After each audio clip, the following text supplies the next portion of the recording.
এই শহরে প্রতিদিন অসংখ্য খবর তৈরি হয়। রাজনীতি, অপরাধ, দুর্ঘটনা সবই শিরোনাম হয়। কিন্তু কিছু গল্প থাকে যেগুলো কখনো খবর হয় না। এই শিশুটার নাম নেই কোনো তালিকায়, এই কুকুরটার অস্তিত্ব নেই কোনো নথিতে।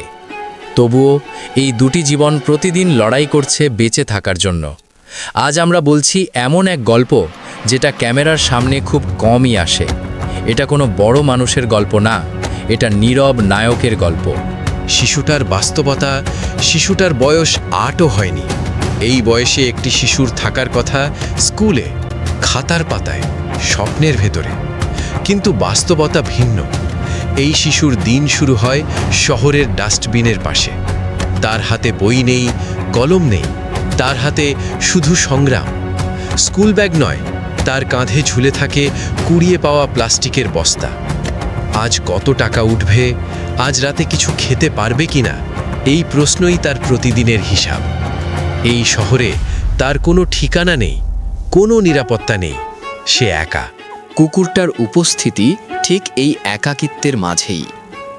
একদিন দেখা যায় একটি কুকুর এসে চুপচাপ বসে পড়েছে তার পাশে। কেউ ডাকেনি, কেউ খাবার দেয়নি, তবুও সে চলে যায়নি। সেই দিন থেকে শিশুটি যেখানে যায় এক পা পিছনে পিছনে যায় এই কুকুরটি। এটা কোনো প্রশিক্ষিত কুকুর নয়, কোনো পোষা প্রাণী নয়, তবুও সে থেকে যায়। রক্ষা করার দৃশ্য।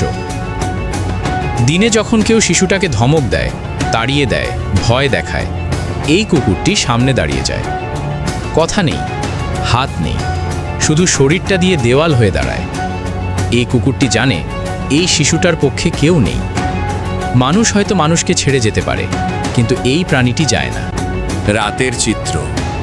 রাত নামলে শহর ঘুমায়, কিন্তু ফুটপাথে ঘুমানো সহজ না। খোলা আকাশ, ঠান্ডা বাতাস, অনিশ্চিত নিরাপত্তা। শিশুটি যখন শুয়ে পড়ে, এই কুকুরটি এসে নিজের শরীরটা তার গা ঘেঁষে দেয়। কথা নেই, অভিযোগ নেই, শুধু পাহারা। এই দৃশ্য হয়তো কেউ দেখে না, কিন্তু এই দৃশ্যটাই একটি জীবনকে বাঁচিয়ে রাখে। নীরব নায়ক। এই কুকুরটি কোনো পদক পাবে না, কোনো খবরের কাগজে তার নাম ছাপা হবে না, কিন্তু প্রতিদিন সে একটি শিশুকে ভেঙে পড়তে দেয় না, ভালোবাসা দিয়ে, নিঃশব্দ দায়িত্ববোধ দিয়ে। এটাই নীরব নায়ক, যাদের গল্প আমরা খুব কমই বলি। এই গল্পটা যদি আপনার চোখ ভিজিয়ে দেয়, তাহলে সেটা দুর্বলতা না, সেটা মানবিকতা। কারণ মানুষ হওয়া মানে শুধু জানা না, অনুভব করাও। এই ভিডিওটি শেয়ার করুন, কারণ কিছু গল্প ভাইরাল হওয়ার জন্য না, কিছু গল্প মানুষ হওয়ার জন্য। সব নায়ক মঞ্চে ওঠে না, কিছু নায়ক নীরবে জীবন বাঁচায়।